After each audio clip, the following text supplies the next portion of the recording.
Descubra a excelência em filmagem aérea com a MGM Digital. Na MGM Digital transformamos suas visões em realidade, com o nosso serviço de filmagem aérea de alta qualidade. Seja para eventos, projetos corporativos, produções cinematográficas ou imobiliárias, nossas soluções oferecem um nível inigualável de profissionalismo técnico e um custo-benefício que se destaca no mercado. Com ampla experiência técnica e utilizando a tecnologia mais avançada em drones para capturar imagens aéreas deslumbrantes, estamos preparados para enfrentar qualquer desafio, seja em ambientes urbanos densos ou paisagens naturais complexas. Na MGM Digital, acreditamos que qualidade não precisa significar um alto custo. Nossos serviços são projetados para oferecer o melhor retorno sobre o investimento, proporcionando imagens aéreas de qualidade cinematográfica a preços acessíveis. Trabalhamos de perto com os nossos clientes para entender suas necessidades específicas e oferecer pacotes personalizados que se ajustem ao seu orçamento, sem comprometer a qualidade. Equipamentos de última geração. Utilizamos drones de ponta equipados com câmeras de alta resolução para garantir a máxima qualidade de imagem. Ampla experiência em diversas indústrias, garantindo que o seu projeto esteja em mãos competentes.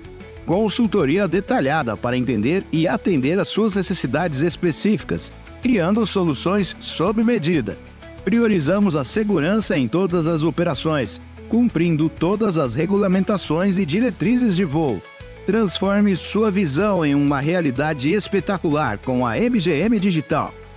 Entre em contato conosco hoje mesmo e descubra como nossos serviços de filmagem aérea podem elevar seu projeto a novos patamares. MGM Digital.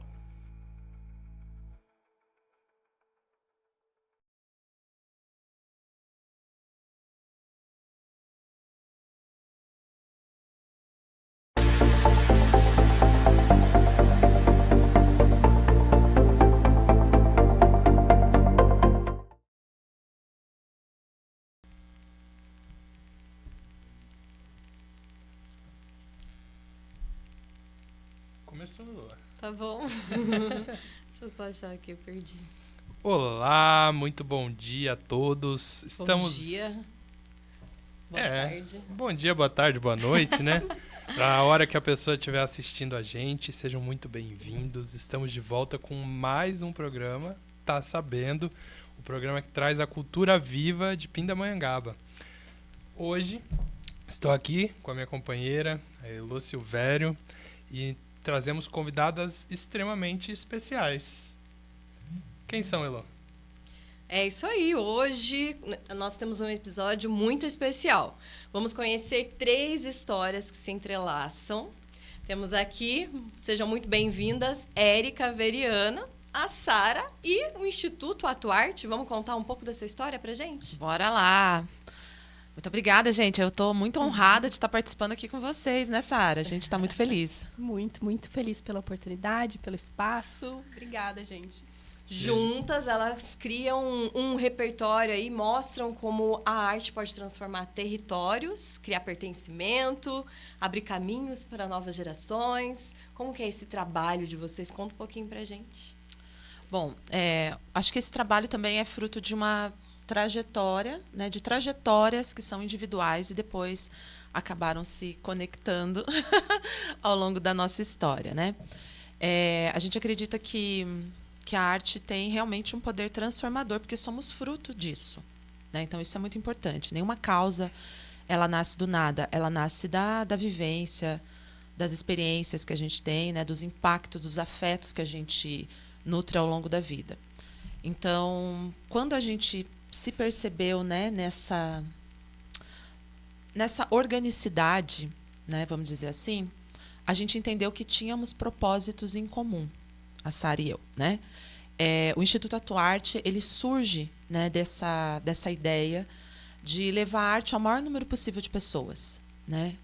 Entendendo que muitas pessoas não têm oportunidade de fruir a arte, de vivenciar, de experienciar, né, espetáculos, mostras, oficinas, né? Isso tudo é muito importante para o desenvolvimento integral da pessoa.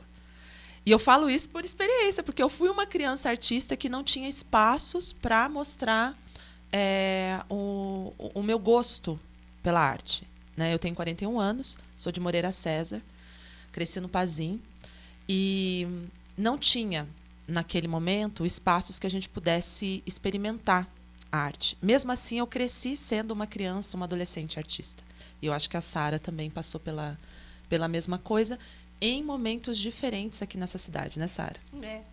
Eu acho que a gente tem essa coisa de ter experimentado momentos diferentes, mas a gente se encontrou no momento certo.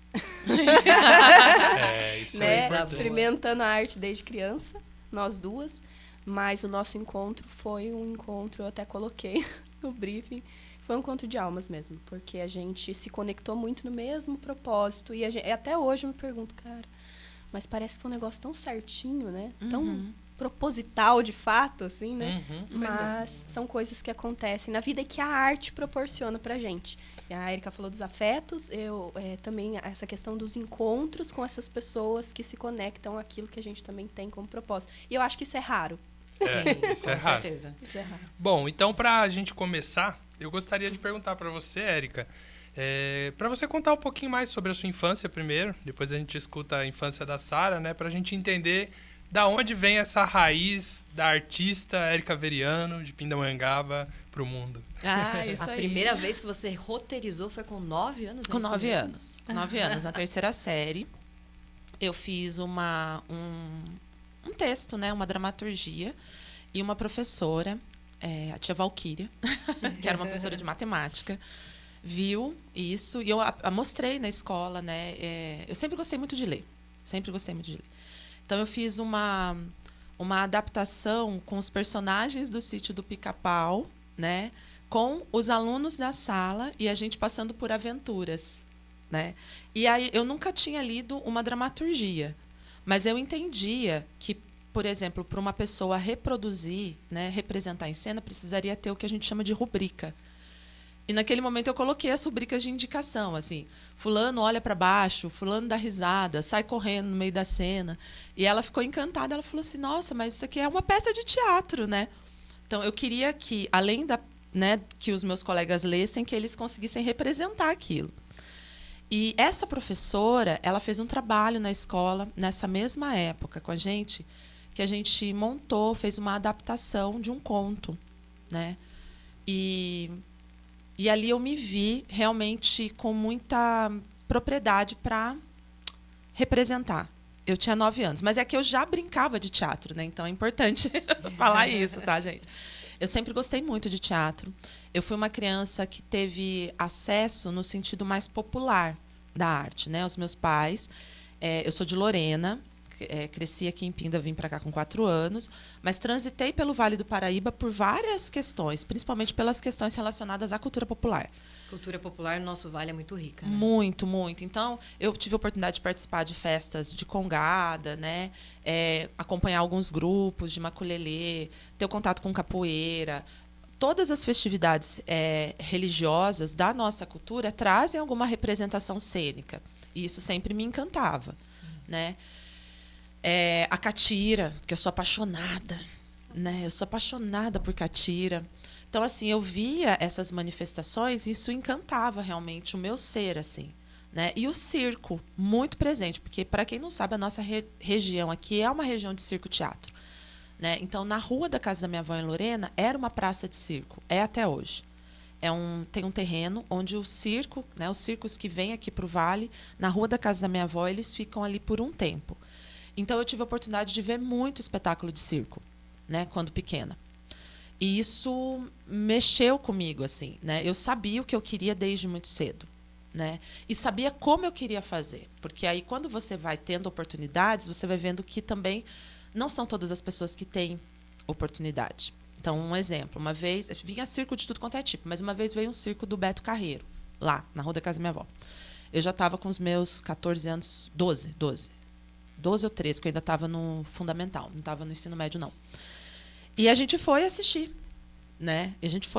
E eu cresci no bairro da Cruz, que é um bairro periférico, lá em Lorena, não sei se vocês conhecem, fica do lado da Dutra. E naquela época não tinha nem asfalto no bairro, para vocês terem noção, assim. Um bairro bem rural mesmo. Ele não é rural, ele é um bairro urbano, porém ele não tinha assim um olhar, acho que a prefeitura, né, o poder público não tinha um olhar de organização de cidade para os bairros periféricos, né, como Sim. acontece, né? Então a gente é um planejamento de cidade também, né? E lá tinha essa questão, assim, né? Minha mãe sempre fala que ela foi a pessoa que pagou para colocar luz naquela rua. Entendeu? Então, assim, isso é muito significativo, né? Então, a gente foi assistir o Beto Carreiro. Quando a gente chegou, muitos dos meus amiguinhos que estavam ali, eles estavam, tipo, arrumadinhos, assim, e, sabe? Tomaram um banho e estavam ali. E a gente entrou. Eu entrei com meu pai, com os meus irmãos, com a minha mãe. E esses meus amigos ficaram do lado de fora do circo. E eu falei, pai, eles não vão entrar. Aí meu pai falou, não, né? Depois. Sabe assim, né? Rola aquele desconforto também. A gente assistiu e tinha gente de tudo quanto é lugar para assistir o Beto Carreiro, né? E meus amigos ficaram do lado de fora. Mas a arte é tão sagrada, que os palhaços saíram no final e fizeram um número do lado de fora para as crianças que não entraram. Conseguiram entrar. Incrível. Mas por que eles ficaram do lado de fora? Veio gente de todo lugar Não e não tinha sobrou condição ingresso? de entrar, né? Era muito caro, assim, Entendi. entendeu? Tem circo que é barato, tem circo, a gente tava, né, Beto Carreiro, assim, tava ali, sabe? Então, assim, o acesso, às vezes você tá no lugar que tem o bem cultural, mas você não consegue consumir isso. Mesmo você sendo dali, né? Eu lembro que quando eu era criança, o primeiro circo que eu me lembro de ter ido também foi o circo do Beto Carreiro. Eu acho que na época ele foi aqui na Expovap, onde era a Expovap, ali no sindicato do Sindicato Rural. E eu lembro que vinham uns animais até na Tinha época. animal na época. Dessa vez também tinha. Eu tenho uma foto num elefante do Beto Carreiro. Nossa. Eu era pequenininho. Eu tenho uma memória boa até da minha infância. Eu devia ter uns 3 anos. E eu lembro dessa foto. E eu lembro desse dia. E eu lembro do elefante ser extremamente gigante, cara. Foi a única vez que eu vi um elefante na minha vida, inclusive. E eu tenho uma memória bem nítida até da textura da pele dele. Sim. E uma coisa que me tocou naquele momento, assim, porque eu já estava maiorzinha, né? Entender, assim... Eu lembro que eu fui uma criança muito reflexiva, né? E eu pensava assim, nossa, mas todo mundo tinha que entrar. Sim. Todo mundo tinha que entrar.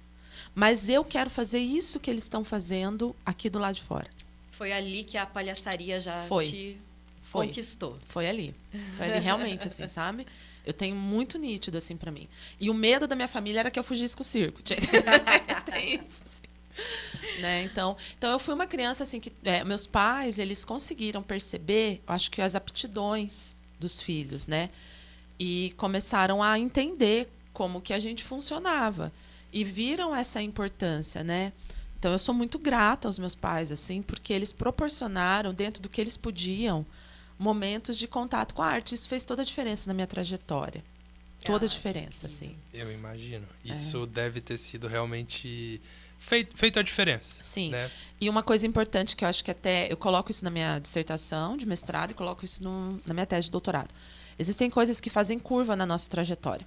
Né? Que o Bourdieu, que é um autor que eu estudo, é um filósofo francês, ele fala que a curva na trajetória é um acontecimento que muda a tua vida. Né? Você poderia ter vivido uma coisa, mas acontece um fato que muda. E o fato que aconteceu, acho que eu considero 2 fatos importantes. Assim. Eu sempre estudei em horários diferentes dos meus irmãos. Sempre no contraturno deles, né? E eu estudava de manhã e eu chegava em casa, almoçava e eu assistia um programa chamado Arte com Sérgio Brito, que passava no Canal Brasil. Isso fez a diferença na minha vida. Ele expandiu seus horizontes. Muito. Era uma delícia ver ele. Eu tinha o quê? 10 anos. Eu via ele falar sobre arte, eu via ele falar sobre exposição, eu via ele falar as coisas que estavam no MASP. E aí eu conversava com as pessoas sobre isso. Eu tentava falar com as minhas professoras. Você viu que no MASP tem não sei o quê? Você viu a peça de teatro? Eu achava o máximo aquilo. E eu queria conseguir falar como ele. Eu decidi isso muito cedo. Olha que Eu quero saber conversar sobre qualquer coisa. Porque, para mim, ele era uma pessoa incrível e conversava sobre qualquer coisa. E ele foi uma pessoa incrível, um grande diretor, né? Um grande artista. E falava sobre arte, assim, com tanta propriedade que eu falei, não, eu quero isso para mim. Então, muito cedo isso aconteceu, né, na minha vida. Nessa época a gente já não tinha tantos acessos como hoje a gente tem na internet, na palma da mão, né? Não tinha. E ali era um momento que eu me alimentava, assim, sabe? Era um momento que eu conseguia ver como aquilo era importante, significativo. Então, ele foi uma pessoa. E eu tive a oportunidade de conhecer ele mais velha. Eu não consegui falar muita coisa para ele, né, gente? Porque eu fiquei tremendo. Mas, assim, ele entendeu o quão importante ele foi, né? Na minha vida e na vida de muitas pessoas, né? Com certeza. E você, Sara? Conta pra gente. Seu avô era músico, sua mãe cantava pra você. E hoje o Instituto Atuarte está também num prédio que tem história com a sua família. Conta pra gente, contextualiza tudo isso. Pois é, Elô. Essa coisa da família, né, que a Érica traz também, para mim também foi muito presente, assim, né? A questão da...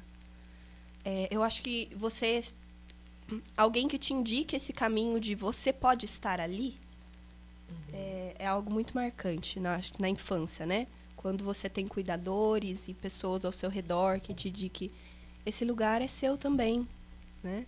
Eu acho que foi meio isso que a minha família fez comigo, especialmente meu avô, que sempre foi músico, cantor, tocava piano, tinha um piano em casa. Minha mãe fala que não, mas ela é cantora também. Então, fala que ela cantava para mim desde pequenininha ali no ventre, né? E tinha músicas. A minha mãe, ela compunha músicas. Era uma coisa bem marcante, assim, para mim. E ela compunha músicas que tinha para ninar. Eu lembro que pro meu filho, quando ele nasceu, ela compunha uma música que tinha o nome do meu filho para eu cantar para ele, sabe? Então, minha mãe era cantora também. Eu comecei a cantar na igreja justamente por esse impulso que eles traziam, né? É um espaço que você pode fazer a sua arte, né? Uhum. Então, vai lá, canta, se apresente, sempre me incentivando, né? Me botando ali. Vai lá, que você pode fazer também, né? Minha mãe, meu pai. E o meu avô, ele sempre foi essa referência muito forte, assim, na música para mim. É uma coisa até que eu acho que transcende a explicação, assim. Ontem foi Dia dos Pais, então eu fiquei muito, muito emotiva, assim, por não ter ele esse ano ali, no Dia dos Pais. Mas eu vejo que ele está presente comigo em todo lugar que eu vou, assim, fazer arte, meu avô tá. E essa história com a Atuarte foi, assim, de repente, a minha mãe falou assim, não, mas aí foi o lugar que foi a primeira oficina do seu avô aqui em Pinda. E eu falei, aqui? Exatamente aqui? Exatamente aqui. E eu, meu Deus, não sei, assim, o caminho que isso toma. Eu não estou no Atuarte desde o início da fundação, né, como parte da diretoria. Eu já conhecia a Érica nessa época. Tinha outras meninas ali que se uniram ali para artistas, fazedoras de cultura na cidade, que fundaram ali o Instituto Atuarte, e eu acompanhava, né? Já trabalhava com a Érica em outras frentes, porque a Érica tem N frentes aí, né? A mulher não para, né? Não para. Eu conheci a Érica na educação, né? E daí, assim, quando eu entrei no Instituto Atuarte, isso foi ano passado, que eu me tomei conta, né? Fui me tomando conta dessa história que estava se entrelaçando com a minha história também. Então, eu falei, eu sinto que, de fato, é para eu estar aqui. Quando eu estou lá no Instituto Atuarte, eu sinto que é o lugar que é para eu estar. Era como se meu avô tivesse criado um caminho ancestral para eu estar ali. Né? A gente fala disso na nossa metodologia no Atuarte, sobre identidade e ancestralidade. Inclusive, a metodologia que a Érica criou no Instituto Atuarte fala sobre isso. E essa referência vem como encontro para mim. Assim, era para eu estar aqui. A arte que a minha família me fez, de certa forma, me trouxe aqui. Né? A arte que meu avô fez, não só no canto, na música, mas na sapataria, nas artes manuais que ele fazia, também me trouxe aqui, né? Tem uma foto. Até a gente colocou ali, esse que é o lugar que é o Instituto Atuarte, e foi também a oficina do seu avô, então. Ele preparou o espaço para você. Exatamente. Exatamente. Você está literalmente conectada com o solo, né? E isso é uma coisa também que eu acho que é bem interessante da arte, porque apesar da arte, ela por muitas vezes ser abstrata, né? Ela não está ligada necessariamente a um lugar. O território que ela ocupa diz muito sobre a arte que ela representa, sobre as pessoas que ela representa. E o fato de você estar historicamente conectado ao território, seja por nascimento ou porque alguém que te inspirou está conectado a esse lugar, é bem poético, inclusive. Sim. Mas e você estava contando então sobre essa inspiração do seu avô, né, o quanto ele influenciou nesse desenvolvimento de você enquanto artista e como começou isso na sua infância? Onde você se desenvolveu? O que você faz de arte, né? Começou fazendo de arte lá atrás? Então, eu, por volta de uns... eu sempre cantei. Até quando era criança, eu falava assim, você tem que ir no Raul Gil. Você tem que ir no Raul Gil. Mas, assim, de cantar para as pessoas, começou na igreja quando eu tinha uns 11 anos, assim, né? Por um impulso ali até do meu pai, que me participava de algumas frentes na igreja, e meu pai falou assim, não, vai lá, que não... Foi um dia que não tinha ninguém para cantar naquele lugar, e ele falou, minha filha canta. Eu falei, quem disse? Eu disse, eu sou pai. Eu sei. Aí ele falou. Exatamente. E nesse dia eu fui lá, e tipo, tinha... minha voz era aquela voz de... Quando a gente muda a voz da infância para adolescência, fina que só... E beleza, fui lá, cantei e comecei a gostar. Falei, nossa, que legal, né? Legal. E a partir disso fui cantando em vários lugares, na igreja, evento de rebanhão, que teve, né? Tem aqui em Pinda, isso faz parte, né? Da calendário aí da cidade e tal, até. Cantei em 2 rebanhões. Conheci vários músicos, assim, também, da igreja católica. E participei muito tempo, assim, nessa frente da música. Então, a arte, para mim, começou muito dentro desse cenário religioso. E eu acho que para muitas pessoas, assim, na música, né? A sua iniciação na música, geralmente, começa muito... É porque eu acho que ali realmente é um celeiro de talentos. É um lugar que abraça muito, né? Com certeza. Hoje eu não sei como é tanto isso, né? Mas eu vejo que a minha formação também cultural começou dentro da igreja. Sim. Comecei dentro do coral com 5 anos. Depois eu fui para a banda da cidade, né? Mas não desenvolvi minha carreira, não. Mas eu posso dizer que o movimento cultural foi muito inserido dentro da igreja. E como você vê esse movimento para você, o movimento que acontece hoje, como você relaciona tudo isso à sua carreira? Então, daí, quando eu comecei a cantar, daí teve um determinado momento que eu conheci a irmã Cecília, aqui da FASC, né? Que fundou ali. E meu avô era muito amigo dela, já de coral e tal. Eu falei assim, ela tá dando umas aulas de canto gregoriano. Eu falava, vai lá cantar. Até hoje não sei direito, mas fiz. Mas fiz ali. Mas até mais do que a questão da técnica ou do em si, do aprendizado do canto gregoriano, foi a sabedoria. Eu acho que essa coisa de ter contato com outras gerações que te trazem... Isso é uma experiência cultural também. Sim. Essas pessoas que te trazem uma sabedoria, uma construção de vida, né? Eu ali tinha, né, 12, 13 anos, e eu olhava, ficava maravilhada, né? Chegou até aqui fazendo tudo isso. E tem tanta vida, né? A irmã Cecília faleceu, já tinha vivido maravilhosamente bem, assim, dirigia. Eu lembro que na época ela me dava aula, ela dirigia ainda, gente. Então, foi uma figura assim, muito marcante para mim, dentro desse cenário. Cantava num coral numa época com meu avô, que eu cantava junto, a gente ia na matriz, que também foi muito marcante para mim. Daí, assim, depois disso, vieram outras curvas na trajetória, como a Érica fala. Fui para outros espaços, fui fazer outras coisas, né? Aconteceram várias coisas na minha história. E... de repente, nos encontramos, né? Na educação, meio que no início mesmo de carreira meu. Já tinha feito estágio na Secretaria de Educação, já tinha feito faculdade em outras coisas. Sou formada em RH, fiz técnico em administração. E comecei a trabalhar na educação. E eu também entendo hoje que fez parte de determinar também todo esse restante do meu caminho, ter entrado na educação, porque foi a partir daí que a gente se conheceu. Foi. E eu preciso falar que a primeira vez que eu conversei com a Sara foi por telefone. Né, Sara? Ela me ligou, eu estava morando em Taubaté, eu tinha acabado de retornar para Pinda, para a região, né? Mas fiquei em Taubaté por 1 ano depois que eu vim para Pinda. E ela entrou em contato comigo e foi na pandemia. Fui te chamar para dar um curso na educação, porque eu fazia esse contato com as pessoas. E quando eu falei com a Sara pelo telefone, eu lembro exatamente da sensação assim, eu falei com a Sara. Eu desliguei o telefone, eu falei pro meu marido, eu acabei de falar com uma pessoa incrível. Quero ser amiga dela. Exatamente. Ela falava no telefone com muita amorosidade, com muito respeito. E eu preciso falar que a Sara, ela é excelência em tudo que ela faz. Se ela vai pegar uma água para alguém, ela vai entregar água com muita excelência. Se ela vai falar no telefone, sabe? Ela tem um carinho, um cuidado pelas pessoas, que eu fico realmente emocionada. Mas daí eu assim. choro. Então, Que beleza. naquele dia, eu falei pro meu marido, eu falei, nossa, que incrível. E depois a gente começou a refinar esses laços, né?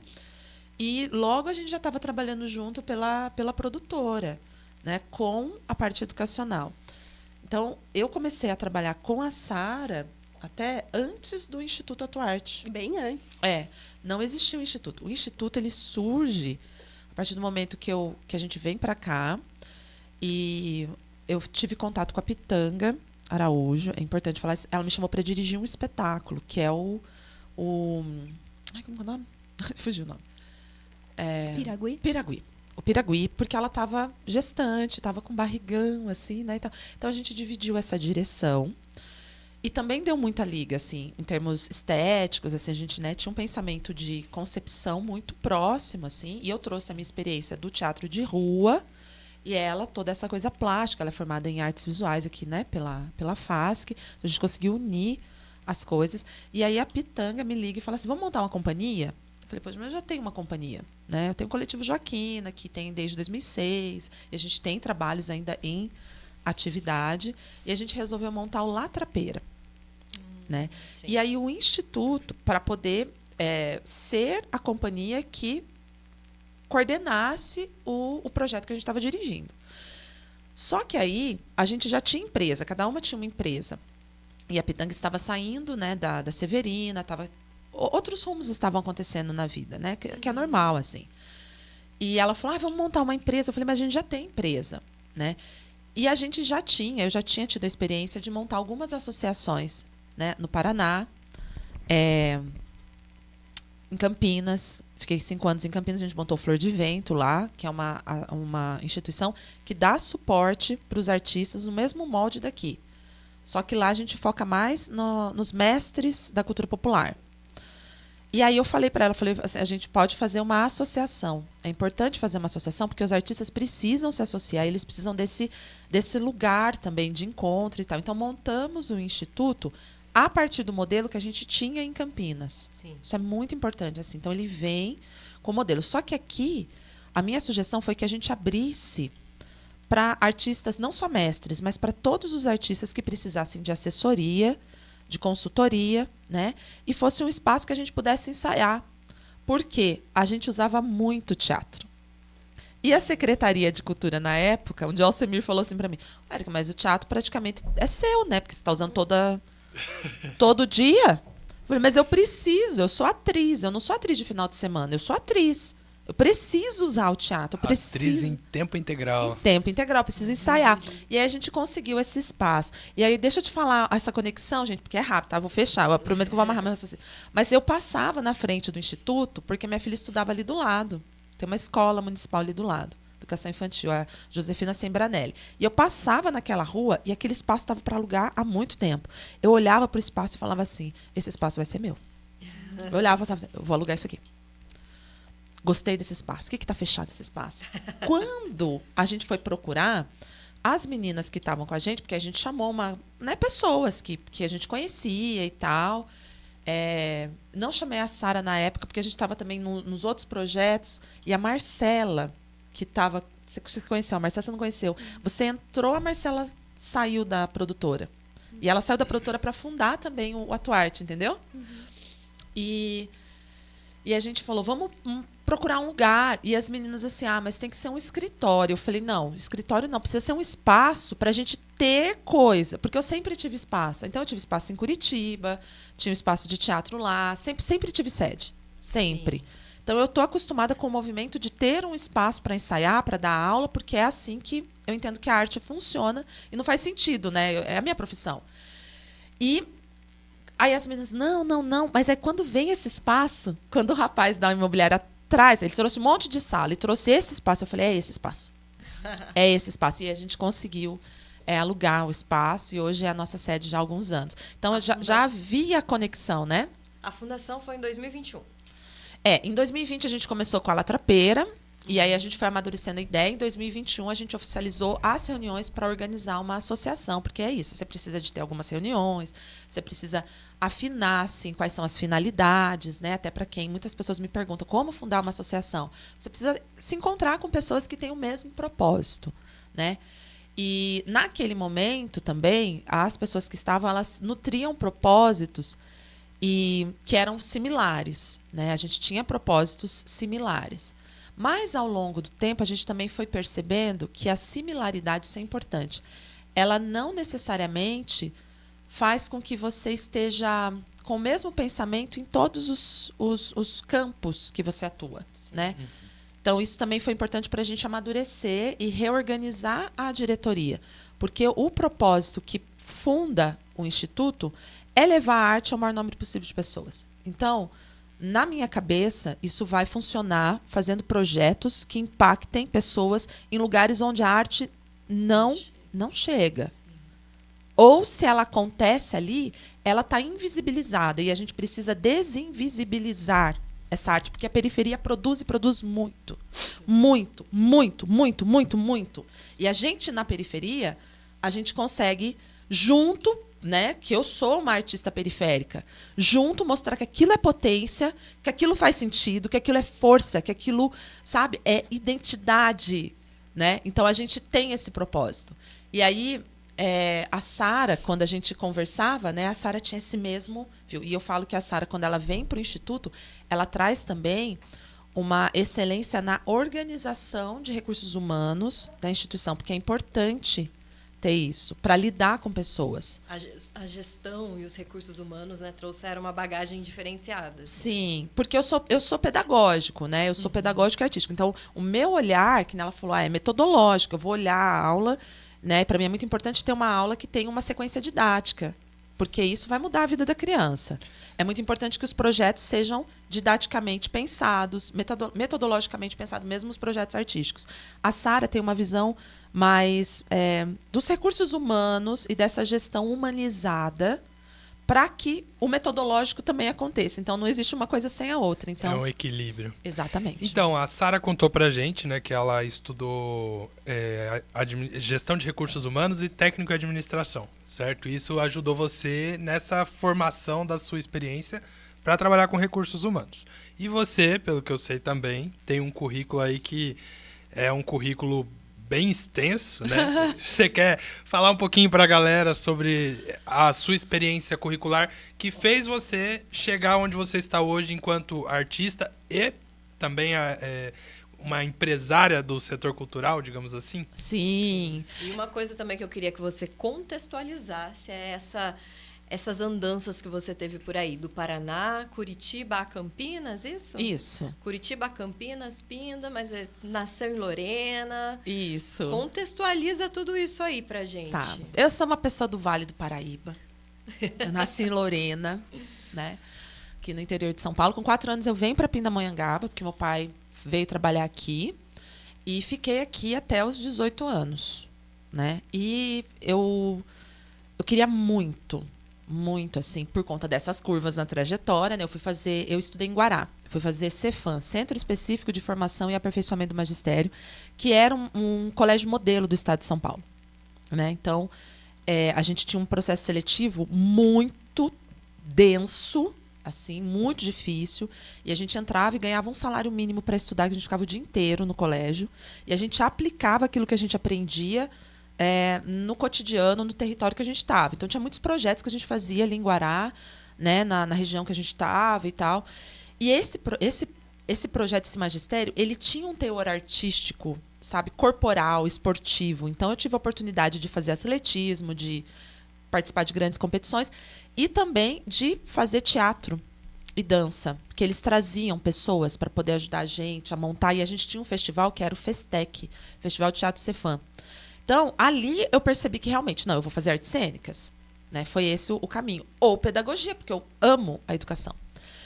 E aí eu saio do Cefam presto, fico um ano, né? Passei aqui na FASC, mas eu não quis estudar aqui. Passei em Lorena, lá na Santa Teresa, na FATEA.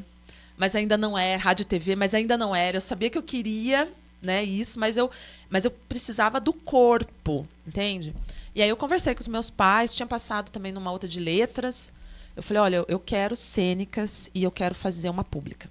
Decidi assim, eu quero fazer uma pública. Mas não tinha aqui.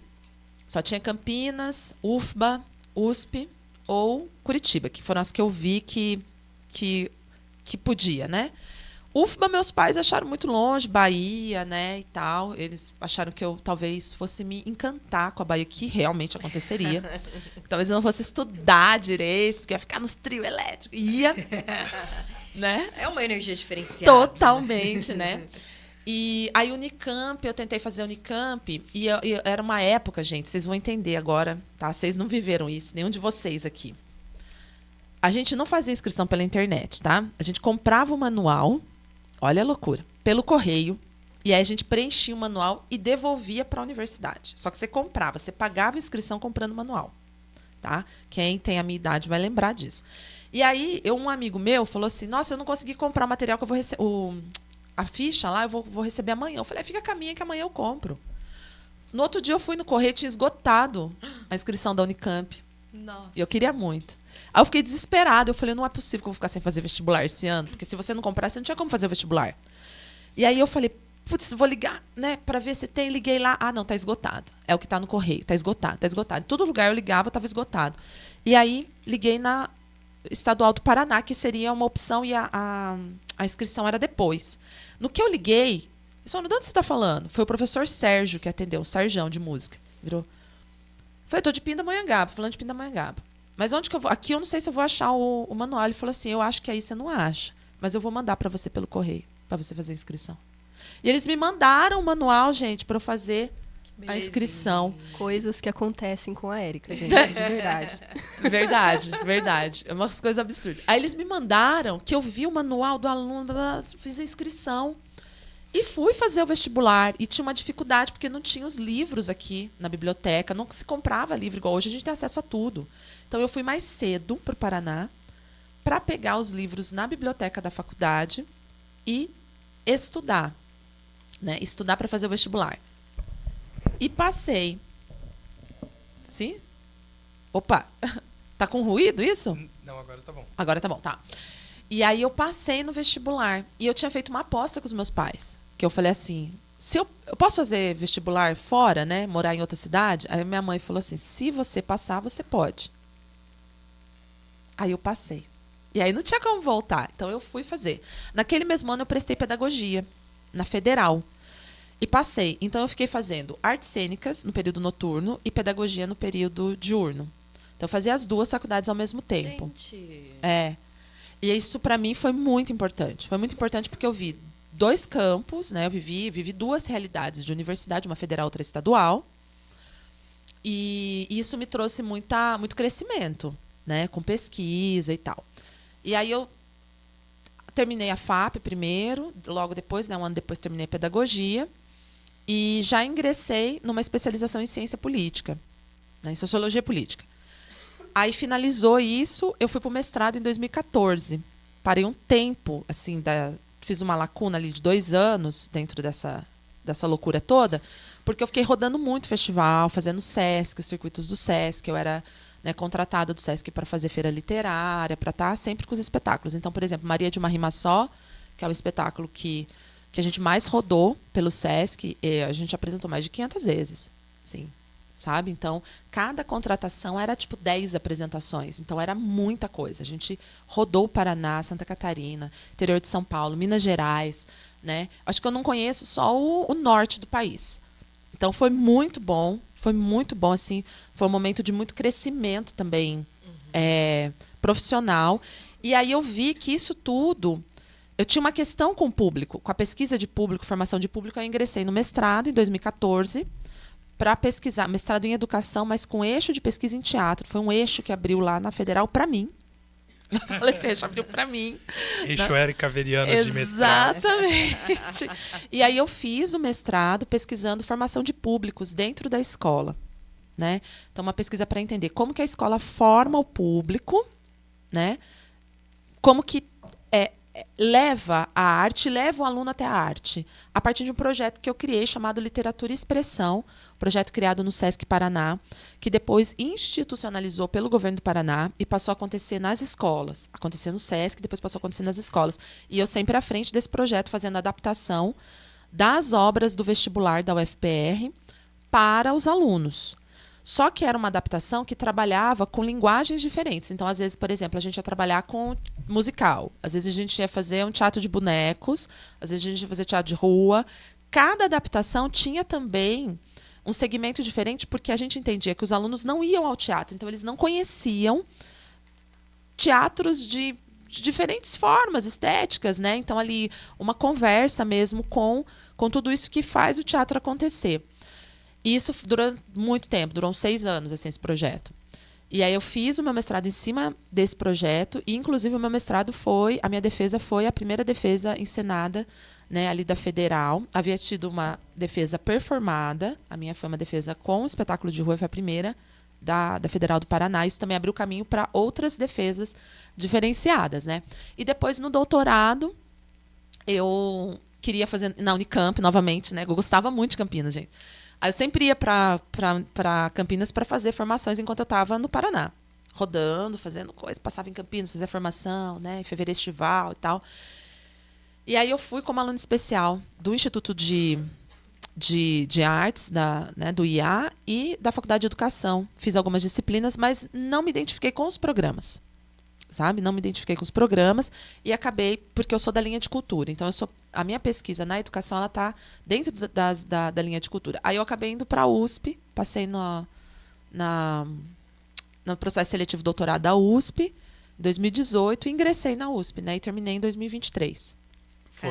Foi o doutorado em quê na USP? Foi em educação, e a minha pesquisa foi a criação de uma metodologia de teatro aplicada para atores e não atores. Naquela ocasião, eu escolhi trabalhar só com mulheres negras, entendendo que dos grupos, né, que existem, que a gente, né, tem contato, que a gente atende, eu sendo uma mulher negra, durante essa trajetória percebi, conversando com outras mulheres, com outras artistas, que para as mulheres negras o acesso ao teatro é ainda mais difícil do que para outros grupos. Você não sabe fazer teatro sem entrar assim... Um teatro que não seja político. Não. O que isso significa para você? Como você disse, a Maria teve 500 apresentações. Isso. E era uma denúncia. Isso. O Maria de uma Rima Só, ele trabalhava com algumas questões relacionadas às infâncias, né? Aos tipos de infâncias, e ele traz ritos de passagem, né? Da infância para a adolescência e da adolescência para a vida adulta. E ele traz uma perspectiva político-filosófica, assim, dessa criança que muitas vezes se sente esquecida, sabe? Como que é para você criar esse diálogo com o seu público, né? Falando sobre todas essas temáticas? Olha, para mim, assim, são coisas que me incomodam, coisas que me tocam, eu vou escrever sobre, sabe? Então, por exemplo, agora a gente está com... Né, o último espetáculo que eu escrevi foi O Caminho para a Morja, que fala sobre crianças refugiadas, né? Então, crianças em situação de guerra que ficam refugiadas e estão procurando a mãe, que está desaparecida.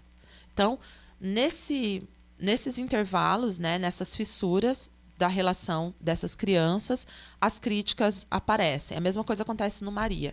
Então, eu tenho um formato de dramaturgia que eu acho que tem esses respiros que são, como eu chamo, são os respiros reflexivos, sabe? Sim. Onde a gente consegue tocar o público. E os meus espetáculos, embora sejam para a infância, eles, assim, o feedback que eu tenho sempre os pais assistem, né? Choram, se emocionam, porque eu acho que é um espetáculo que fala para todo mundo. Porque eu não acredito num espetáculo para a infância que infantiliza de um jeito muito inapropriado a criança, sabe? Eu acho que a criança, ela é muito esperta, ela é muito perceptiva. Então, eu converso com a criança de igual para igual. Então, isso também faz a diferença, sabe? Então, quando eu trago uma questão relacionada, por exemplo, sobre o Amorja, por exemplo, eles estão procurando a mãe, né? Isso é muito sério. Sim. né? Quantas crianças vivem numa situação que estão distante das mães ou dos pais por N motivos, né? Então, quando eu paro e falo, e leio uma carta e falo que eu preciso encontrar minha mãe, né? Eu preciso compartilhar com ela os meus sonhos. Eu já estou com 18 anos e a minha personagem na peça ela tem 18 anos. Eu já estou pronta para namorar. Porque é só com 18 anos, hein, que a gente pode namorar. Então tem toda uma brincadeira. Mas quando eu paro e falo isso, eu sinto que eu realmente toco, né? Converso com o coração, sabe? Então eu acho que o teatro ele tem um poder de trabalhar a política de uma forma mais como se fosse uma flecha no coração da pessoa. Inclusive, agora trazendo um pouco para os dias de hoje, né? A gente tem visto o Felca, né? Que é um influencer bem famoso aqui no Brasil.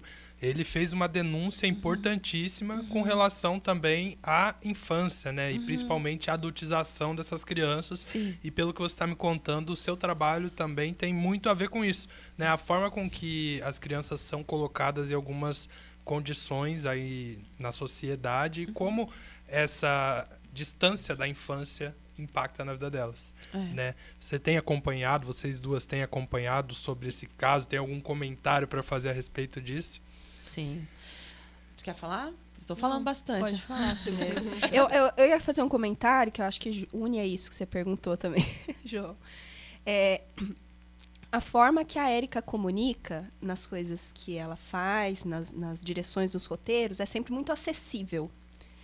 E então, assim, ela comunica de uma forma que todo mundo lê, escuta, ouve, assiste de uma forma impactante. Então, todos os públicos.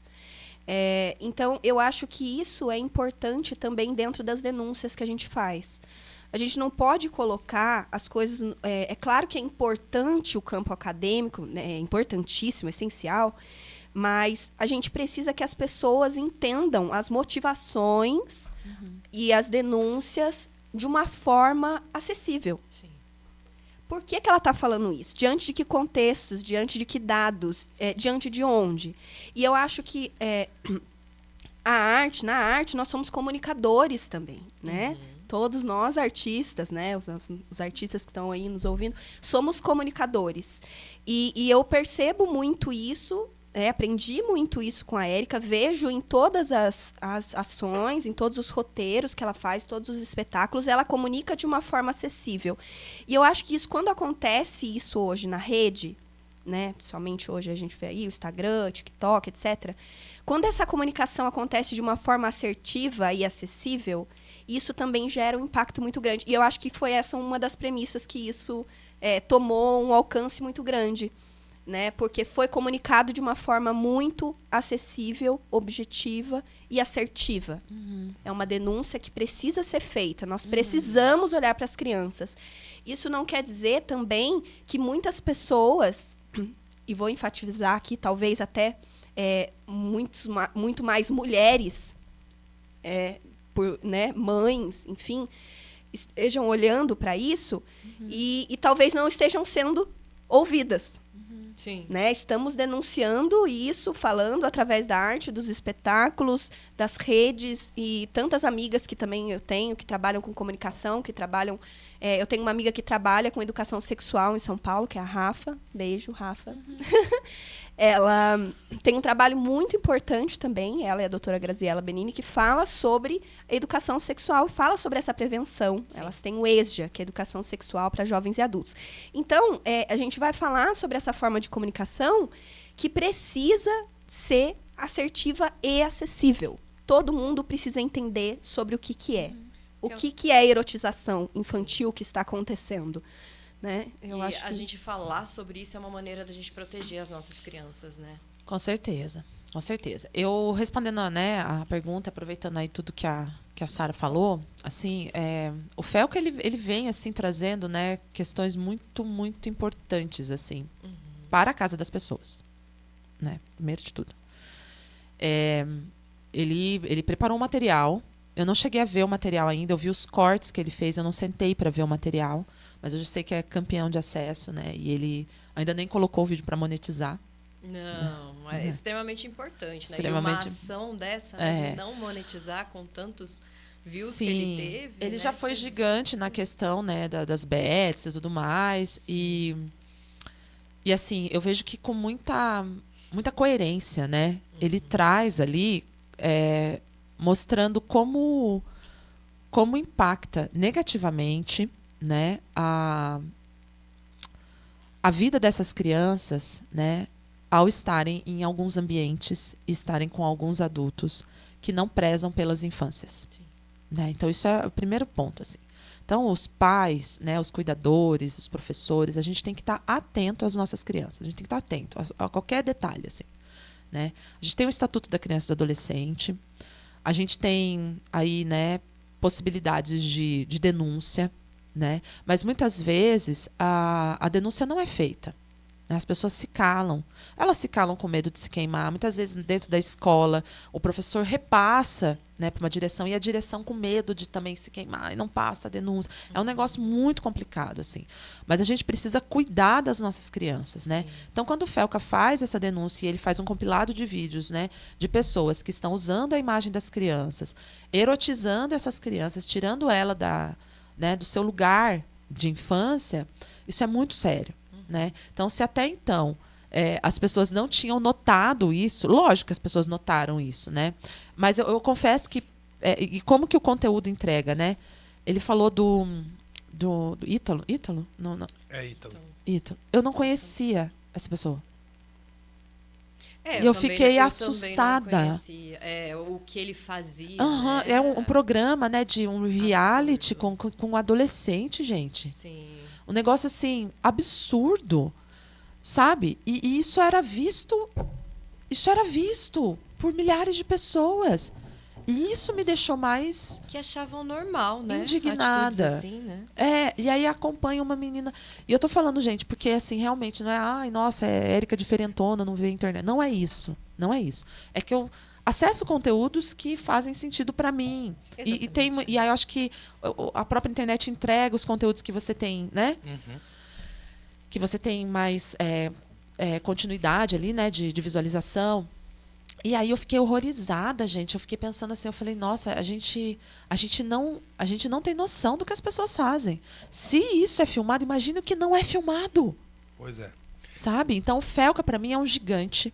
Felca, você é uma pessoa incrível, você é uma pessoa necessária para o mundo, e ele faz isso de forma muito acessível. Ele consegue conectar com qualquer público aquilo que ele está falando. Então, isso é muito importante. Eu, particularmente, eu gostei muito desse conteúdo do Felca. Hoje eu sou presidente do Conselho de Juventude aqui em Pinda, né? Então, isso é uma pauta que impacta diretamente também com a juventude. E o Felca, ele é um influencer que é da minha geração, né? Sim. Então, por exemplo, durante a pandemia, eu fiquei muito tempo na internet e tal, então acaba que eu gosto muito de jogos online, e o Felca, ele transita e sai desse universo também dos jogos online para se tornar um influencer. Entendi. Só que numa era onde a gente vê que muita gente que nasce desse mundo dos jogos online e tal, acabam se tornando influencers meio que questionáveis, é muito interessante ver que algumas pessoas ainda se preocupam com pautas importantes para o mundo, pautas sociais, assim como eu, né? Porque também venho desse mundo, mas estamos aí, né? Inclusive, a gente faz várias construções juntos também, buscando sempre trabalhar as pautas que realmente são importantes. Então, também quero deixar aqui os meus parabéns por essa iniciativa, né? A gente saiu um pouquinho aqui do rumo da entrevista, mas acho que era uma pauta que é importante de ser falada. Sim. Que está em alta aí. Até porque todas as crianças são de responsabilidade nossa, né? Não precisa ser nossos filhos, nossos parentes, né? É uma criança, a gente precisa proteger, né, gente? Exatamente. Precisa olhar por elas. Assim. E, assim, só para pegar esse gancho aí, às vezes a gente escuta assim, criança é tudo igual. Criança é tudo igual. Não. O conceito não é o conceito de infância, é o conceito de infâncias. As infâncias são múltiplas. Cada criança tem uma história. Criança não é tudo igual. Sabe? Criança não é tudo igual. Desculpa, a criança que eu fui foi diferente da criança que você foi. Foi outro contexto. Né? Uma criança que nasce na beira do rio, que tem uma relação com o rio, que é ribeirinha, é outra criança. Né? Então, a gente precisa também entender que é um conceito que é pautado também pela diversidade. E aí o cuidado tem que ser maior, porque aí a gente tem que respeitar essas identidades, Sim. né? Com muito cuidado, com muito respeito, com muito carinho, né? Então, assim, a gente tem que repensar. Eu acho que a gente está sempre falando sobre a infância, mas a gente precisa repensar o nosso olhar sobre as infâncias, sabe? Isso também faz diferença, né? Sim. Agora, falando em fortalecimento, né, em diálogos, mudando um pouquinho da pauta aqui, como que vocês acreditam que o trabalho afro-referenciado faça a diferença numa sociedade que dialogue com crianças que estão ainda se formando a identidade, se reconhecendo nos espaços, assim? Olha, a gente vive numa sociedade racista, né? A gente vive numa sociedade racista e a gente entende, né, isso agora pela noção de racismo estrutural, que é algo que foi, né, estruturado para manter, né, as pessoas brancas no poder. É basicamente isso, né? Então, politicamente estruturado. Muitas vezes as pessoas brancas saem dessa responsabilidade, falam assim, eu não tenho culpa com isso porque é culpa do racismo estrutural. E quando a gente também, agora nessa nova fase do Instituto, a gente tem uma diretoria, né, predominantemente negra, somos mulheres, né, negras, pretas e pardas que estão à frente do Instituto. Isso é muito importante.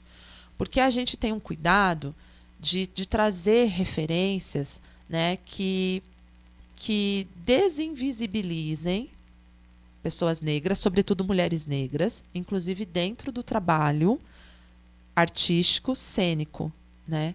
Então, a gente pensa em projetos que possam dar protagonismo e mostrar, né, toda essa potência das mulheres negras em cena, que isso tem a ver também com o meu trabalho de doutorado, né? E agora a gente está com um projeto muito legal, que é Encontro com Mulheres Notáveis. São grandes mulheres das artes cênicas que vêm para Pindamonhangaba fazer imersão uma vez por mês e são escolhidas assim pela pesquisa, pelo trabalho, que nutrem, né, que florescem no mundo, assim. E são mulheres negras das artes cênicas, né, doutoras em artes cênicas que têm uma pesquisa refinada sobre algum campo de atuação dentro das artes cênicas. O primeiro passo é isso, é desinvisibilizar essas mulheres, né? Porque o próprio meio acadêmico também invisibiliza, né, o nosso trabalho, a nossa pesquisa, né? Então isso também é pauta para uma outra discussão, mas a gente sentiu essa necessidade, né? E dentro do trabalho da metodologia de ancestralidade e identidade que a gente desenvolve no Instituto, a orientação que a gente tem para as professoras, para os oficineiros, né, e a gente está o tempo todo acompanhando, é que a gente preze por essa memória ancestral, né, que a gente realmente acesse isso. E quando a gente vai para essa memória ancestral, é muito engraçado, muitas crianças percebem que a sua família também é formada por pessoas negras. Né? Oh, nossa, que susto! Né? Mas é isso. Né? A nossa população, a cultura negra, ela foi, né, de extrema importância para a constituição das nossas identidades aqui no nosso território brasileiro. E muitas vezes isso não é considerado. Né? Então, esse trabalho também é um trabalho de rememoração, de pertencimento. Né? E isso faz toda a diferença. Assim. Então, hoje, a gente pensa... E eu sempre falo, não só na arte, mas na educação, é importante a gente pensar num ano afro-referenciado. Né? O que a gente tem na educação, muitas vezes? Um calendário escolar que pauta por datas comemorativas que muitas vezes não fazem muito sentido, assim, geral. Assim, são datas comemorativas cívicas que estão ali, que a gente, né, lembra e tudo mais. Mas existem as datas comemorativas relacionadas às lutas do povo negro. Né? A gente pode montar um calendário afro-referenciado com referências, né, afro-referenciadas de pesquisadoras, de pesquisadores negros, né, de grandes líderes. Então, a gente também leva isso para o nosso trabalho dentro do teatro. Né? Érica, eu particularmente tiro o chapéu para esse seu trabalho e, inclusive, como uma pessoa negra também, eu vejo o quanto isso é importante. Eu, por muitos anos, eu acho que talvez até pela criação mesmo da família e tal, eu não me via como uma pessoa negra. Entendi. Por ser menos retinto. E eu fui descobrir que eu era negro, meu chá revelação, Ah, foi quando eu fui para Portugal, sim. um país branco, e aí eu sofri racismo a primeira vez. Entendi. Antes disso, eu fui para a Universidade Federal de Juiz de Fora, onde foi minha primeira faculdade, e eu tentei participar do movimento negro, e uma vez uma menina que tava lá no movimento, no calor do momento das discussões lá, ela virou pra mim e falou, mas você nem é negro, o que você tá fazendo aqui? E aí eu fiquei tipo assim, cara, o que eu sou? Eu não sabia. E realmente faltou essa educação racial na minha formação, na minha vida, pra eu entender quem eu era. E por muito tempo eu realmente não sabia, não olhava pra isso, achava que não sofria racismo até eu sofrer. Até eu sofrer racismo de ser agredido fisicamente por conta da minha raça, por ser brasileiro Nossa. e por ser negro. E aí eu fui me entender enquanto uma pessoa negra. E hoje, depois que eu tive esse chá revelação e eu comecei a pesquisar mais e tal, inclusive a Elo é uma pessoa que, apesar de ser uma mulher branca, ela me ajuda muito a entender essas questões. Hoje eu faço terapia num projeto que chama Pra Preto Psi, que é um Que projeto legal. que são psicólogos pretos para pessoas pretas e que trata muito a questão da raça, né, e nos impactos psicológicos que isso traz. E, cara, eu vejo que não sou só eu que passo por isso, que passei por isso. E mesmo sendo uma pessoa que estuda e que corre atrás de conhecer, eu tinha essa lacuna na minha vida. Talvez se eu tivesse acesso a um projeto como o de vocês, enquanto mais jovem, eu já teria me identificado antes. Sim. Né? Esses dias eu estava conversando com uma senhorinha e isso foi um negócio que até me impactou. Ela era da minha cor. E aí ela estava falando que o vizinho dela estava querendo ir embora para a Europa, que ele ia em breve e tal. E a gente conversando, ela perguntou como que foi essa experiência pra mim. Eu contei que realmente foi uma experiência muito boa, mas teve coisas ruins. Falei da questão do racismo. Ela virou pra mim e falou, mas você nem é negro. Aí eu falei, eu sou negro sim. Inclusive a senhora também é. Aí ela Que virou choque. e falou, Chá eu não sou negra, nem você. A gente é moreno, mas a gente não é negro. Aí eu falei, mas a senhora sabe que ser moreno, ser pardo, também é ser negro? A gente tem uma ancestralidade que traz essa bagagem pra gente. E não só na história, mas também nos convívios diários, na cultura que a gente convive. São todos aspectos étnicos que fazem também a gente ser negro. Então, eu sou negro, mas a senhora também. Aí depois a gente conversando e eu acho que ela não entendeu muito bem o jeito que eu expliquei. E aí na hora de ir embora, a gente se despediu e tal, daí ela falou assim, mas pode ficar tranquilo que você não é negro, não. Como se fosse reconfortante não ser negro. Exato. E talvez muita gente ao longo da história preferiu não se enxergar enquanto negro justamente para se sentir mais à vontade, para não entender certas coisas como racismo, certas barreiras que existem como racismo. Pertencente à sociedade, né, talvez. É. É um pertencimento. Uma Eu sei- sociedade moldada para ser branca. Exatamente. Mas eu tenho uma frase assim que eu sempre falo, né? A pessoa ela pode até chegar nesse lugar, pode ser mais confortável você, né, passar por branco, né? E lógico, né? Pode ser. É mais confortável você passar por branco, né? Para poder se sentir aceito e tudo mais. Porém, eles sempre vão dizer o que você é. Saca? Né? Quantas mulheres doutoras negras, sejam elas retintas ou não retintas, né? Algumas com currículo até melhor do que o meu, né? Não ocupam espaços de poder na nossa sociedade. E você vê inúmeras mulheres que não têm o currículo igual, que não têm a trajetória igual, que não têm o conhecimento técnico igual, estão em lugares de poder ditando regras. Sim. Se isso não é racismo, sabe assim? Se isso não é racismo, eu não sei o que é. Né? Eu conversando, a gente tem um grupo agora que a gente está montando que se chama NUEPA, Núcleo de Estudos e Pesquisas Artísticas. Aí vai ser um núcleo só com mulheres negras. Pesquisas na área cênica, né? Aí, movimento, dança, enfim, circo. Para a gente fortalecer a nossa publicação e a nossa produção. Né? Então, a gente está montando esse grupo que vai fazer parte do Instituto e tal. Então, a Antônia Vilarinho está vindo para cá esse mês, a gente já vai aproveitar, vai conversar, a Val. Né? A gente está nesse organismo para a gente fortalecer as nossas produções. E esses dias a gente conversando e a gente estava com as mesmas questões. Né? Então, assim, chega lá na escolha, na relação, né? A cor sempre vai falar. Né? E isso a gente precisa ultrapassar, a gente precisa romper com isso. Né? A gente vai romper com isso. Né? Porque eu falei esses dias na festa literária, que a gente conversando, inclusive, eu estou um pouco cansada de fazer texto de denúncia. Né? Eu quero falar sobre amor, quero falar sobre, sabe, sobre coisas que eu gosto de fazer, mas eu nem consigo falar sobre amor, né? Sem falar de revolução, você entende? Saca? Eu queria poder falar só sobre amor, né? A gente está nesse lugar. Eu não consigo, alguém tem que fazer, então a gente ainda tem que fazer. E seria muito importante, né, que a gente tivesse as mesmas oportunidades, mas a gente não tem.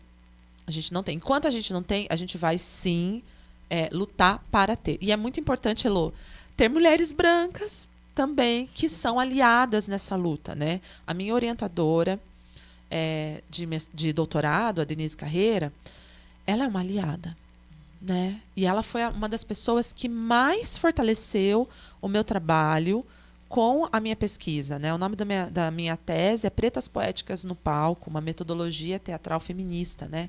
O caminhar metodológico, né? Que a gente desenvolveu ali a partir da leitura de Bell Hooks, e ela me ajudou muito nisso. Então, percebe que, tipo, inclusive, a gente não tinha acesso, eu não tinha acesso na minha faculdade a autoras negras. Gente, quando eu falo que 20 anos faz diferença, faz muita diferença. Você não comprava, assim, era o catálogo, o livreiro ia na faculdade, tinha um catálogo. E esse catálogo era apresentado. Então, era o que estava ali que a gente comprava. O que chegava para a gente. Você entendeu? Hoje a gente tem acesso às publicações, que são publicações que não são pelas grandes editoras, são pelas editoras independentes, mas a gente tem acesso. E a gente consegue consumir esse produto. A gente não conseguia. Sim. Né? Eu fui a única aluna negra da minha turma. Sabe assim? Né? Então...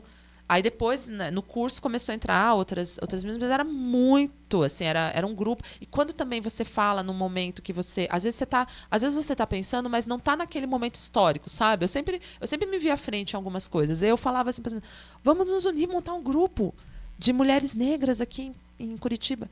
Érica, mas aí a gente vai estar excluindo as meninas. Eu falei, não, a gente não vai estar excluindo ninguém, a gente vai estar fortalecendo a nossa luta. Quando né?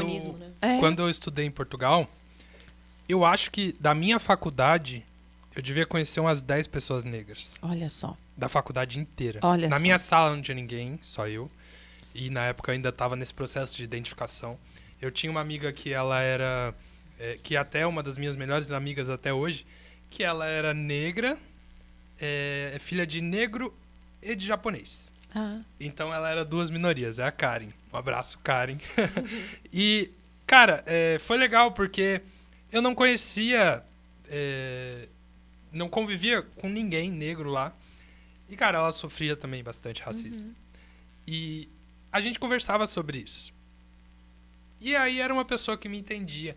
E realmente você se juntar com pessoas que entendem, porque outras pessoas olham e falam, não é nada, racismo até parece. A pessoa só estava fazendo uma piada, era só brincadeira. Sim. Mas não.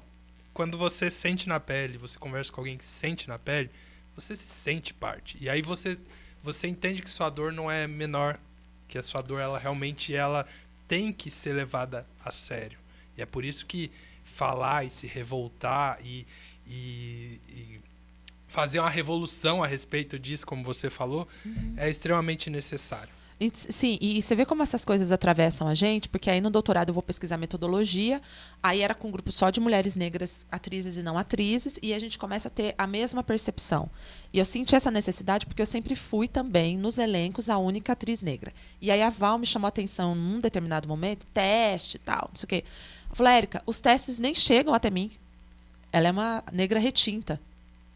saca? Então também tem esse lugar, assim. Eu tive oportunidades até um certo ponto, mas eu tive oportunidades, mais do que as meninas retintas. E quando você fala essa questão assim, isso foi só uma brincadeira, né? No doutorado, eu acabei encontrando 2 dispositivos que mantêm o racismo estrutural nas relações cotidianas. E um deles é isso que você fala, né? Que eu chamo de descaso assertivo.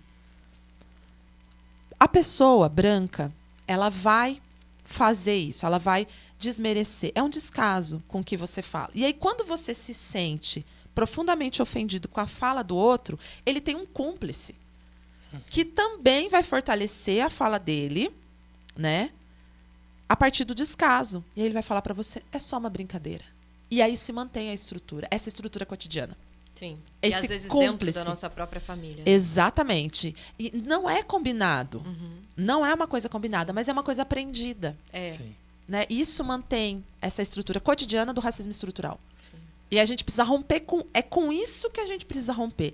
É com esse comentário que descarta o que você está falando, você, pessoa negra, falando, que trata com descaso a sua percepção. É esse comentário que precisa ser rompido. Quando a gente rompe esse comentário, você quebra esse ciclo. Sim. E é um negócio muito simples, mas é muito complexo. Sim. E Sara, e você? E você nessa questão da racialização e dos trabalhos que vocês fazem, né, que são bem importantes. Aonde você se vê nesse momento, nessa pauta de diálogo, né? E como você acredita que a gente consegue transformar esse cenário? Você falou do chá revelação, eu falei, eu também tive um chá revelação recente. Porque a vida trabalhando com a Érica é um aprendizado constante que não acaba, né? E a gente estava passando pleiteando um edital, né? Sim. E a gente começou a discutir se eu ia colocar, o que eu ia colocar de raça e tal. E daí eu comecei a conversar com a Érica e falei assim, nossa, acho que eu não colhei. Porque, em teoria, a gente sabe muita coisa. É isso que é engraçado, né? Essa questão da identificação é um lugar muito subjetivo. Né? E, em teoria, você pode ler várias coisas, falar, o racismo é isso, né? Ser negro é isso. Mas você se identificar como é algo muito, muito particular, muito subjetivo. E daí, nisso, eu comecei a conversar com ela. Ela começou a mas qual que é a sua linhagem, né? Seu avô? Daí eu fui puxando. Nossa, meu avô, né? Do qual eu já falei, é negro. Negro, né? Retinto. E a mãe dele, mais ainda, que eu já vi foto. Né? Já o meu pai e a minha mãe são... Eu considero pardos, né? Não sei se eles se consideram pardos, mas olhando para essa história... Porque eles também têm essa linhagem. A minha mãe, principalmente, por vir do meu avô. E o meu pai já tem uma família mais branca, né? Com uma linhagem mais branca. Mas daí essa miscigenação, essa mistura, né? Que foi o que a Érica falou. Não, mas tem essa mistura, Sara. Então, você tem isso na sua geração, né? Na linha ali da sua mãe. Então, você pode se considerar parda também, né? E daí eu falei assim, não, tem a questão de tudo, né? O cabelo, né? Então, não é só uma questão de pele. A gente traz toda uma ancestralidade dessa linhagem, né? Dessa história. E daí, a partir desse momento que eu também tomei esse insight. Falei assim, não, realmente, eu sou parda, eu sou negra. E por essa história. Daí foi meu chá revelação também. E daí, isso, a gente vai tomando essa... tomando mais consciência. Sim. Tomando mais consciência desse lugar, que já era uma pauta que a gente sempre trabalhou juntas. Na época da educação, eu já trazia essa pauta quando eu estava com a formação dos professores, muito ativamente.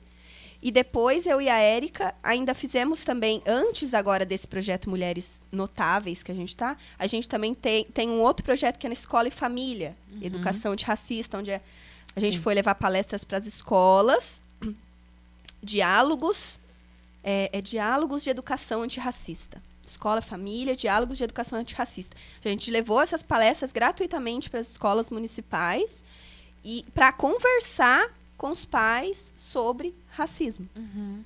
Então, assim, essa luta já está no nosso histórico. Mas essa questão da identificação, de tomar isso para si, eu acho que é uma coisa que os brasileiros estão se conectando recentemente. Sim, Né? sim. De ter conhecimento e se identificar. Sabe uma coisa que é legal? Recentemente o IBGE lançou uma estatística sobre religião. E o Brasil, ele era um país predominantemente católico, né, nos censos ali dos anos 90 e tal.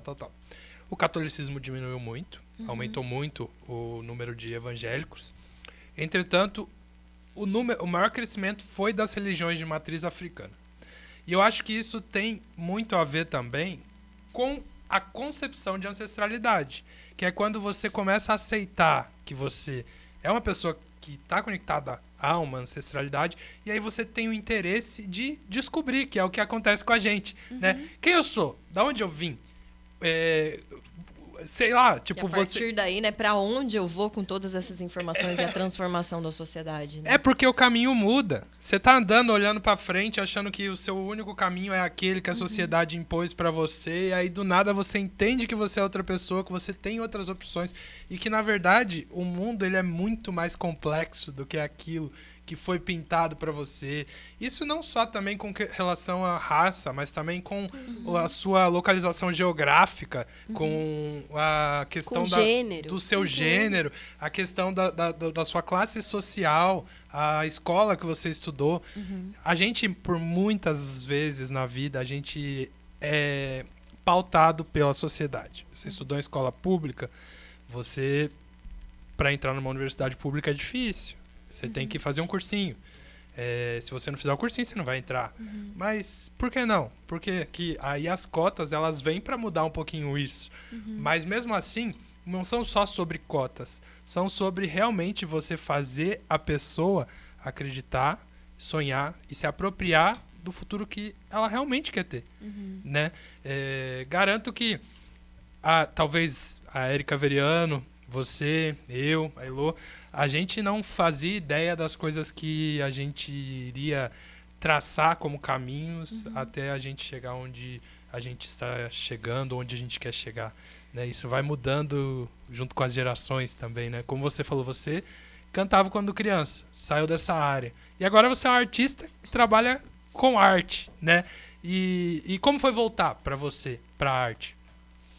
Aí eu sinto que eu voltei já com um olhar muito mais maduro e abrangente, né? Porque daí eu estava trabalhando mais ativamente na produção cultural, né? Fizemos um trabalho juntas ali na educação, mas que não deixava de ser cultural e artístico, porque a gente trazia isso para todas as ações que a gente fazia. Por exemplo, a gente organizou o Congresso Municipal de Educação em 2023,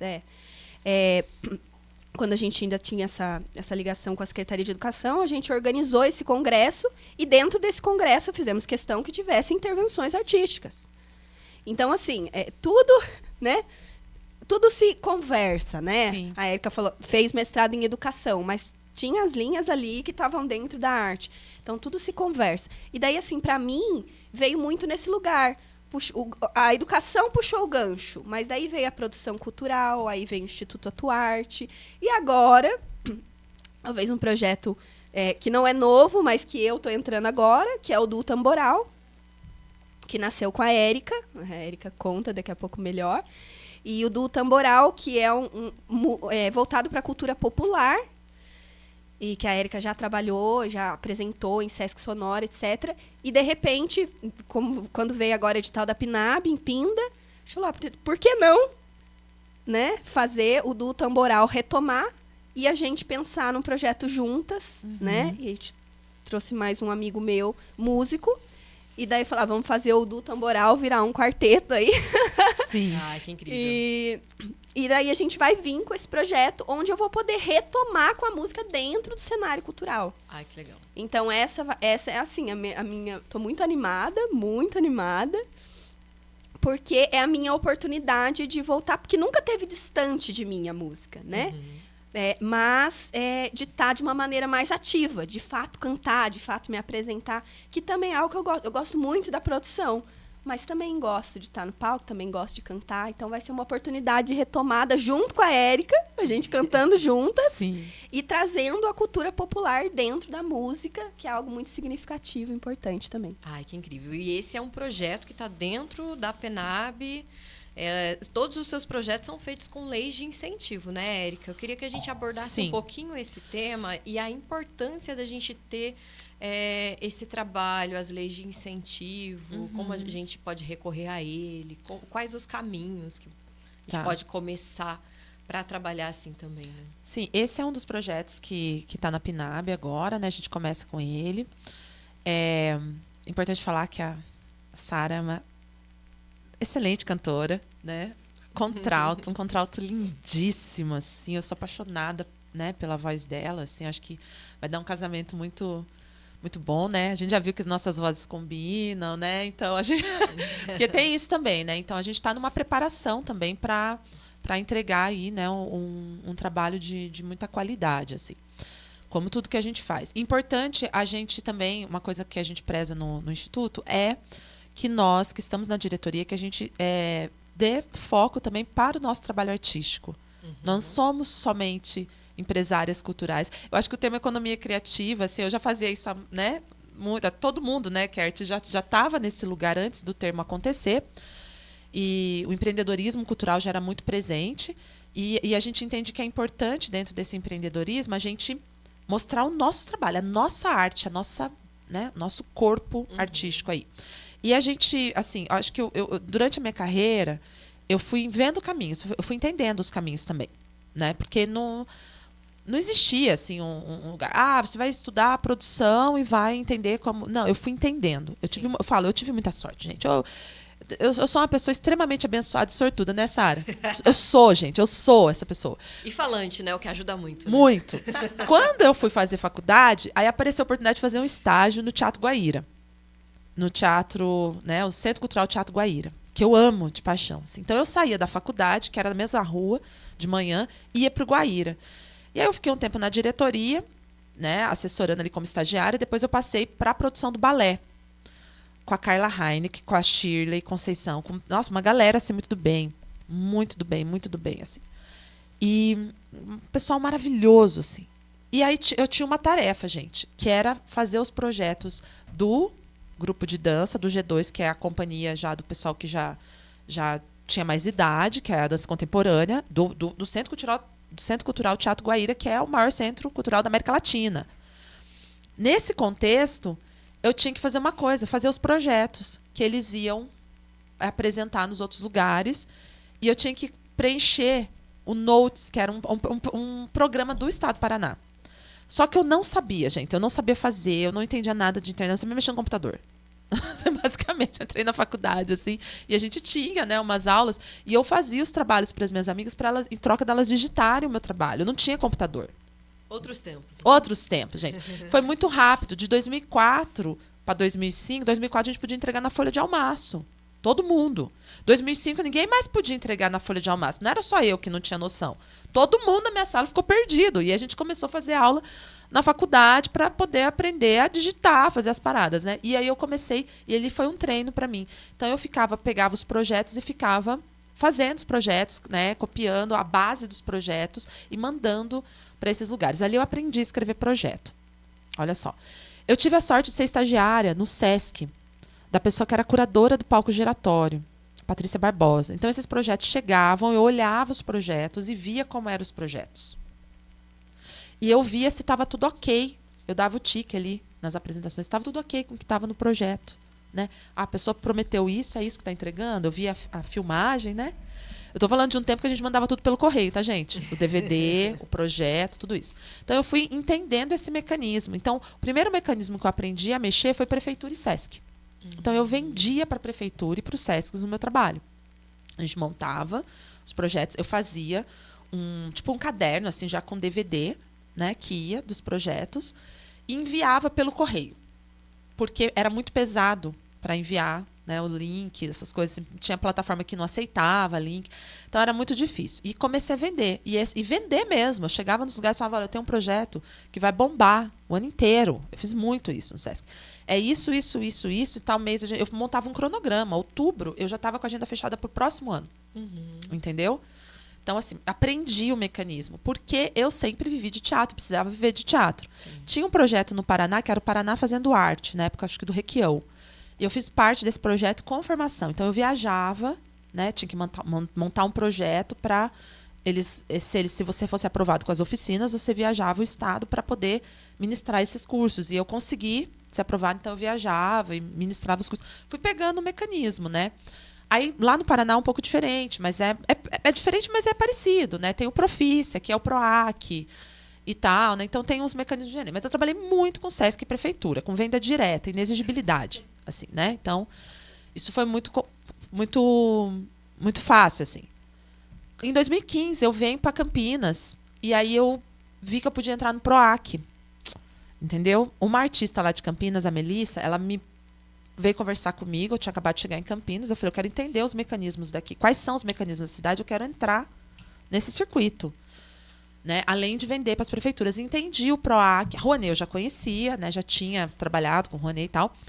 Mas aí eu conheci esse mecanismo que era o PROAC e me encantei, porque eu acho um mecanismo fantástico, assim, tanto o PROAC e ICMS quanto editais. O ICMS você tem a possibilidade de captar, né, com empresas que pagam ICMS e tal, e a gente pode fazer um podcast só sobre isso, que é muito legal.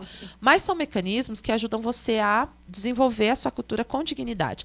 E aí, quando eu venho para Pinda, eu percebi que aqui tinha alguns editais. Pinda estava organizado em termos estruturais a cultura, né? A gente tinha o conselho, o plano e o fundo de cultura. O fundo de cultura que permitia que tivesse alguns projetos que você pudesse submeter e aprovar, né? E a partir, mediante a aprovação, você desenvolver o seu trabalho.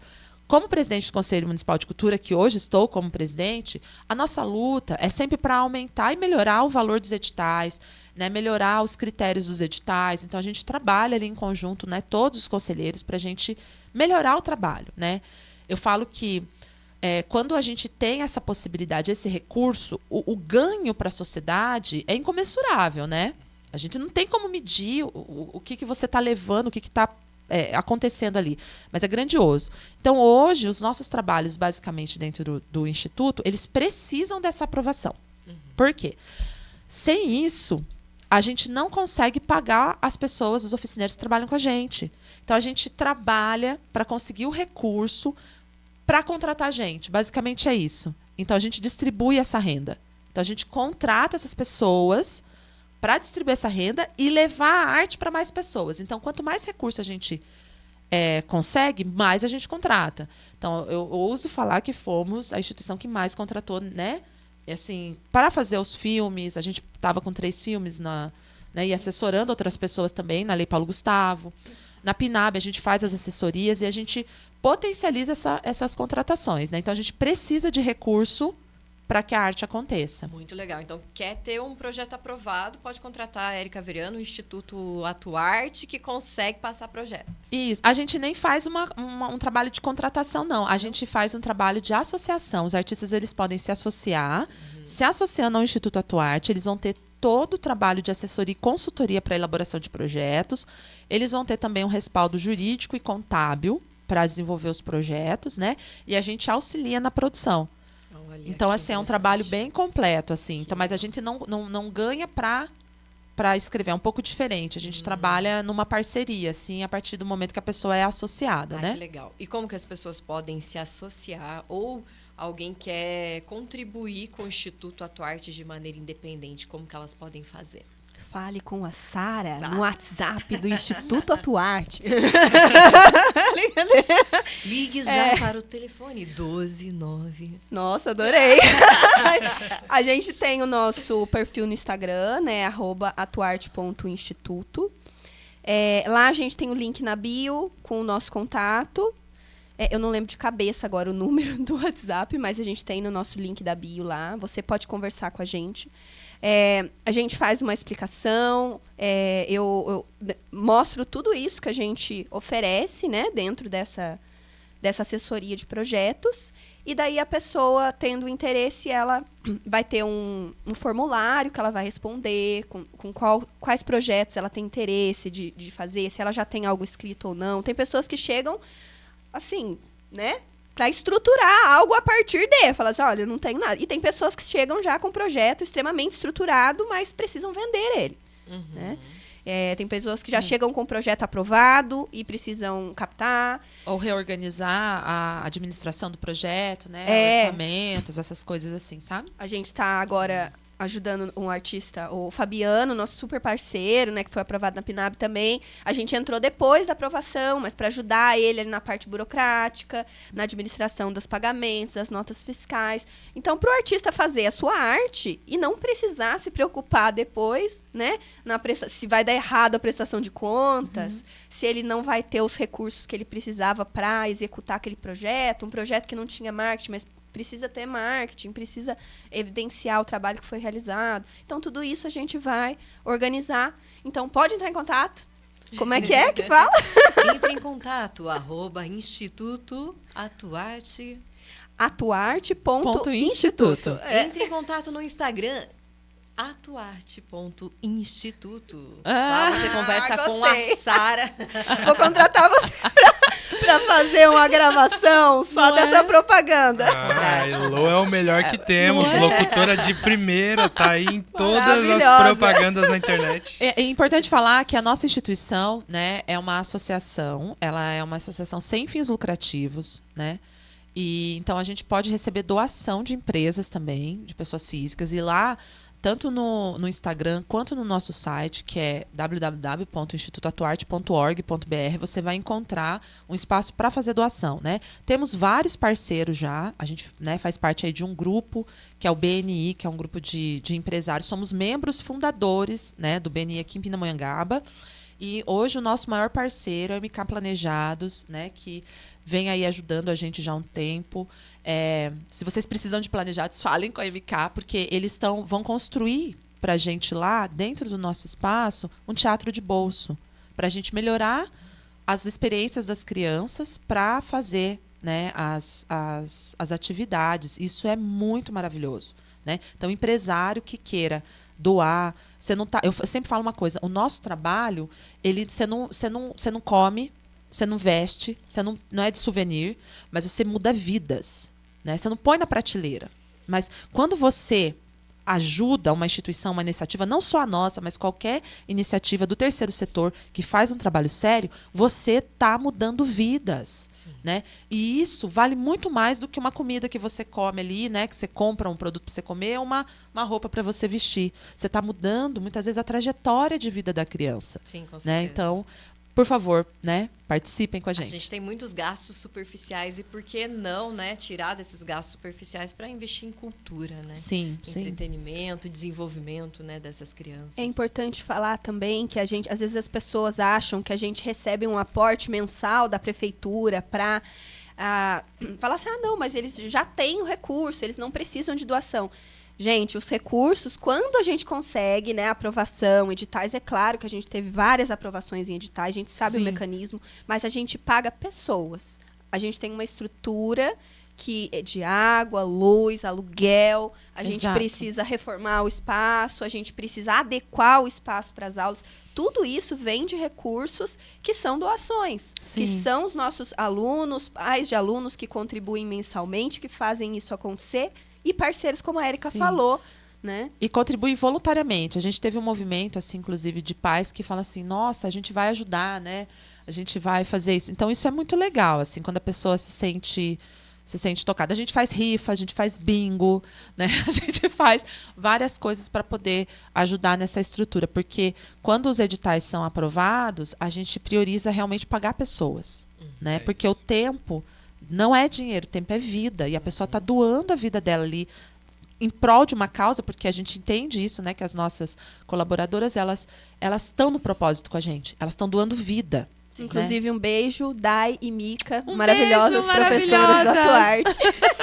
Ai, gente, olha, tô muito feliz de receber vocês. Ainda mais que minhas 2 sobrinhas participam lá das aulas de teatro todos os sábados, Sim. né? A Alice e a Camila. E o Rodrigo, né? O nosso grande parceiro, nosso contador, né? Rodrigo e a Marisa, né? A Rodrigo e a Marisa, exatamente. É SP Soluções Contábeis. Contratem. Exatamente. Contratem SP Soluções. É importante demais, assim, são pessoas extremamente maravilhosas, iluminadas, que acreditaram na causa desde o início, né? Porque, assim, a gente bateu na porta de muitos escritórios de contabilidade que não queriam atender ONG, Sim. terceiro setor. E ele, prontamente, ele com a Marisa, assim, a Marisa um doce, né? Meu Deus do céu, não, a gente faz isso, a gente faz aquilo. E faz, e as meninas estão lá com a gente, maravilhosas, talentosíssimas, participaram do filme do João do Pulo.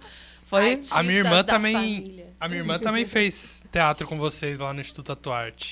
Hoje ela é professora, ela dá aula no Aula Extra, ali no Crispim Que mesmo. legal. Sim. E Que ela legal. fez também com vocês aulas aí alguns anos atrás. Ela é Olha. bem tímida, mas eu tenho certeza que o teatro ajudou muito para ela conseguir atuar com crianças, né? Estar à frente. Eu vejo o quanto a Alice também hoje, que ela tem 11 anos, mas eu acredito que ela já esteja ali há uns 2, talvez. Isso, tá desde o Há comecinho. uns 2 anos, né? E o quanto ela se desenvolveu, o quanto ela deixou de ser tímida e fala com muito mais propriedade, assim. Então, é um trabalho incrível. Parabéns pelo trabalho de vocês. Muito obrigada. Agradeço demais Muito por obrigada. toda a contribuição que vocês fazem para nós, para Pinda, pro Vale do Paraíba, não é? Exatamente. E até mais, né? Do Paraná a Campinas. Isso. É Hoje nacional. a gente tem projeto no Paraná também. A gente tem aí, né? A gente está crescendo, assim, graças a Deus e ao apoio, né, das pessoas e graças aos nossos ancestrais. A gente acredita muito nisso, né? Então, muito obrigada também pela oportunidade. Pra gente foi uma honra estar aqui nessa. Vocês são incríveis, acolhedores e muito obrigada, gente. Obrigada pela presença, obrigada, companheiro. Obrigado, Gil, pela produção. Também ao Soneca. André, a Soneca também. Vocês por toda arrasam. a produção aqui visual. A Angelita Claudino também, que não pôde estar aqui com a Sim. gente hoje, mas faz parte da É uma nossa peça equipe. fundamental para a equipe. Me Um mandou abraço pra mensaginha ela. hoje de manhã. Um beijo, Angelita. Mandou mensaginha. Eu falei, A gente obrigada. já tá com saudade. Mandar beijinho pros nossos pequenos também, Sim, né? Porque eu sim. saí, eles já falaram, mas vai estar ao vivo? Falei, depois vocês veem, Maria, Miguel, amo vocês, meu marido Felipe. Um beijo, Maria Manuela. Um beijo, Rodrigo. Amo vocês. Gente, eu espero trazer vocês mais vezes, porque o que a gente tem é assunto, né? Então a gente tem muitas coisas legais pra gente poder falar ainda. E até a próxima. A gente vai em breve colocar esse vídeo no ar, então assistam, compartilhem, curtam, se inscrevam no canal da MGM e vamos fazer história aqui em Pinda com essa cultura, trazer a cultura viva de volta à tona. Não que ela já tenha morrido, mas a gente precisa que ela cada vez mais cresça e faça parte da vida das pessoas. Com certeza. É isso, se inscrevam no canal MGM, sigam lá o Instagram, o Instituto Atuarte. Instituto. Atuarte.instituto. Esperamos por vocês. Super beijo, até o próximo episódio. Beijo, tchau, tchau. Tchau.